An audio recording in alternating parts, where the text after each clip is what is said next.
राधे राधे। कैसे हैं आप लोग? ईश्वर कृपा से आप सब अच्छे होंगे। ईश्वर सब पे कृपा बनाए रखे, सबका कल्याण करे। आज मैं बता रही हूँ वैशाख माह स्कंद पुराण के अनुसार 13वां अध्याय, वैशाख मास की अंतिम 3 तिथियों की महत्ता तथा ग्रंथ का उपसंहार। सुतदेव जी कहते हैं कि राजेंद्र, वैशाख के शुक्ल पक्ष में जो अंतिम 3 त्रयोदशी से लेकर पूर्णिमा तक की तिथियां हैं, वे बड़ी पवित्र और शुभकारक हैं। उनका नाम पुष्करणी है और वे सब पापों का क्षय करने वाली हैं। जो संपूर्ण वैशाख मास में स्नान करने में समर्थ हो, जो संपूर्ण वैशाख मास में स्नान करने में असमर्थ हो, वह यदि इन 3 तिथियों में भी स्नान कर ले तो वैशाख मास का पूरा फल पा लेता है। पूर्व काल में वैशाख मास की एकादशी तिथि को शुभ अमृत प्रकट हुआ। एकादशी की तिथि को शुभ अमृत प्रकट हुआ था और द्वादशी को भगवान विष्णु ने उसकी रक्षा की। त्रयोदशी को उन श्री हरि ने देवताओं को सुधापान कराया। चतुर्दशी को देव विरोधी दैत्यों का संहार किया और पूर्णिमा के दिन समस्त देवताओं को उनका साम्राज्य प्राप्त हो गया। इसलिए देवताओं ने संतुष्ट होकर इन 3 तिथियों को वर दिया। वैशाख मास की ये 3 शुभ तिथियां मनुष्यों के पापों का नाश करने वाली तथा उन्हें पुत्र पौत्र आदि फल देने वाली हों। जो मनुष्य इस संपूर्ण मास में स्नान न कर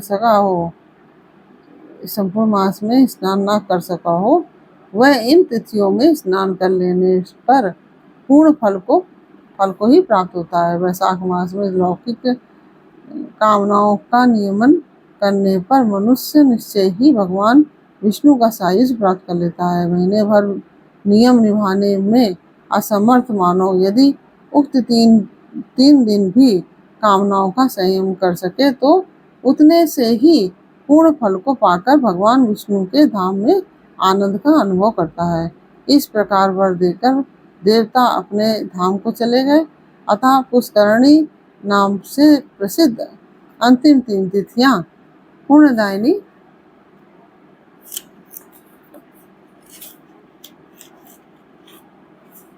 समस्त पाप राशि का नाश करने वाली तथा पुत्र पौत्र को बढ़ाने वाली हैं। जो वैशाख मास में अंतिम 3 दिन गीता का पाठ करता है, उसे प्रतिदिन अश्वमेध यज्ञ का फल मिलता है। जो उक्त तीनों दिन विष्णु सहस्त्र नाम का पाठ करता है, उसके पूर्ण फल का वर्णन करने में इस भूलोक तथा स्वर्गलोक में कौन समर्थ है। पूर्णिमा को सहस्त्र नामों के द्वारा भगवान मधुसूदन को दूध से नहलाकर मनुष्य पापहीन वैकुंठ में समा जाता है। पूर्णिमा को सहस्त्र नामों के द्वारा भगवान विष्णु मधुसूदन को दूध से नहलाकर मनुष्य पापहीन वैकुंठ धाम में चला जाता है। और वैशाख मास में प्रतिदिन भागवत के आधे या चौथाई श्लोक का पाठ करने वाला मनुष्य ब्रह्म भाव को प्राप्त होता है। जो वैशाख के अंतिम 3 दिनों में भागवत शास्त्र का श्रवण करता है, वह जल से कमल के पत्ते की भांति कभी पापों में लिप्त नहीं होता। उक्त तीनों दिनों के सेवन से कितने ही मनुष्यों ने देवत्व प्राप्त कर लिया है, कितने ही सिद्ध हो गए हैं और कितनों ने ब्रह्मत्व पा लिया है। ब्रह्म ज्ञान से मुक्ति होती है अथवा प्रयाग में मृत्यु होने से या वैशाख में नियम पूर्वक प्रातःकाल जब जल में स्नान करने से मोक्ष की प्राप्ति होती है। इसलिए वैशाख के अंतिम 3 दिनों में स्नान, दान और भगवत पूजन आदि अवश्य करना चाहिए। वैशाख मास के उत्तम महात्म का पूरा वर्णन रोग शोक आदि से रहित जगदीश्वर भगवान श्री नारायण श्री नारायण के भगवान नारायण के सिवा कौन दूसरा कर सकता है।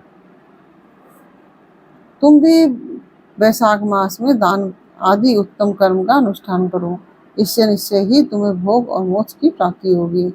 इस प्रकार मिथिलापति जनक को उपदेश देकर श्रुतदेव जी ने उनकी अनुमति लेकर वहां से जाने का विचार किया। तब राजऋषि जनक ने अपने अभ्युदय के लिए उत्तम उत्सव कराया और श्रुतदेव जी को पालकी पर बैठाकर विदा किया। वस्त्र आभूषण गौ भूमि तिल और सुवर्ण आदि से उनकी पूजा और वंदना करके राजा ने उनकी परिक्रमा की। तत्पश्चात उनसे विदा हो महातेजस्वी एवं परम यशस्वी श्रुतदेव जी संतुष्ट हो प्रसन्नता पूर्वक वहां से अपने स्थान को चले गए। राजा ने वैशाख धर्म का पालन करके मोक्ष प्राप्त किया। नारद जी कहते हैं, अम्बरीश, यह उत्तम उपाख्यान मैंने तुम्हें सुनाया है, जो कि सब पापों का नाशक तथा संपूर्ण संपत्तियों को देने वाला है। इससे मनुष्य भुक्ति मुक्ति ज्ञान एवं मोक्ष पाता है। नारद जी का यह वचन सुनकर महायशस्वी राजा अम्बरीश मन ही मन बहुत प्रसन्न हुए। उन्होंने बाह्य जगत के व्यापारों से निवृत्त होकर मुनि को साष्टांग प्रणाम किया और अपने संपूर्ण वैभवों से उनकी पूजा की। तत्पश्चात उनसे विदा लेकर देवर्षि नारद जी दूसरे लोक में चले गए, क्योंकि दक्ष प्रजापति के शाप से वे एक स्थान पर नहीं ठहर सकते। राजऋषि अम्बरीश भी नारद जी के बताए हुए सब धर्मों का अनुष्ठान करके निर्गुण परब्रह्म परमात्मा में विलीन हो गए। जो इस पापनाशक एवं पुण्यवर्धक उपाख्यान को सुनता या अथवा पढ़ता है, वह परम गति को प्राप्त होता है। जिनके घर में यह लिखी हुई पुस्तक रहती है, उनके हाथ में मुक्ति आ जाती है। फिर जो सदा इसके श्रवण में मन लगाते हैं, उनके लिए तो कहना ही क्या है।